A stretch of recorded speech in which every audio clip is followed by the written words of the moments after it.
Welcome back to Let's Play Crash Bandicoot 3. We've gotten all of the relics in all 25 stages, which means we have one final stage unlocked here, and that is Rings of Power. I considered saving this stage for last because it does feel like a good final stage. It's another plane stage, but we're racing this time. What it is, you're racing against lab assistants, and we're basically trying to go through these rings without, you have to go through each of these rings and come in first place. Every time you go through a ring, you get a little boost of speed. And when you do a barrel roll, when you go through a ring, you get an extra boost of speed.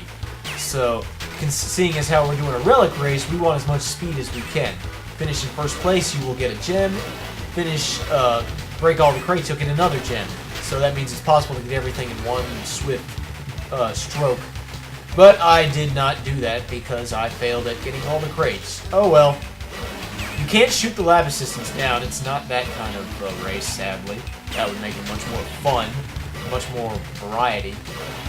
Just, like I said, make sure you go through each of these rings, because if you miss one, you'll have to turn yourself around, and that takes time. And at 56 seconds, I did it. Under a minute. Got the gold relic too. You will notice that I did not shoot down the clock with my bullets. I actually grabbed it with the plane. The reason is, since we're on a linear pathway, straight line, you want to get the clock as late as possible, because if you shoot it from a distance, well, you're suddenly be in time a few seconds longer than you would, than you need it to be. So you want to make every second count. Grab that clock as late as possible. Alright, let's go back and try and get all the crates. This is a fun stage. It's got some good music to boot. And yes, I got the clock. Mainly because if I failed, I could just restart time trial, and there you go. But, actually, I really didn't need to do that. See, look, I missed a box. Crap. So I can just turn around and get it.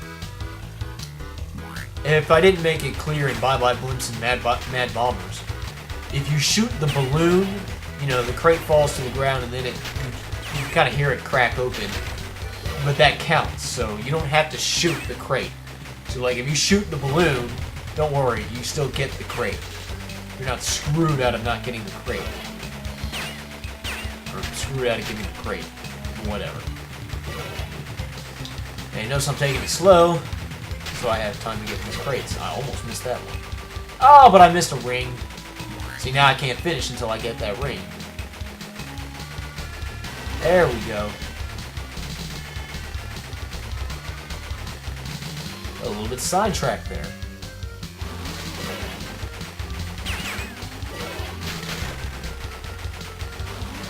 And I'd suggest spinning through that ring, because you got a long distance between that and the next ring. And if you don't spin, your turbo wears off, and you're like really far away. And you're like, good gosh, am I ever going to make it to that ring?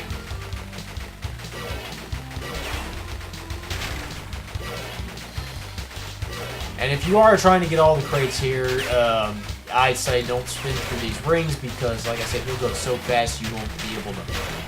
Well, you might be if you have skills, but... Anyway, we got the last gem.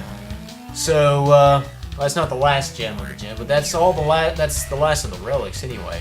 So, we had no new time. So there you go, Rings of Power knocked out. Now, the only thing we have left to do is get 6 more gems, and we will reach 100%.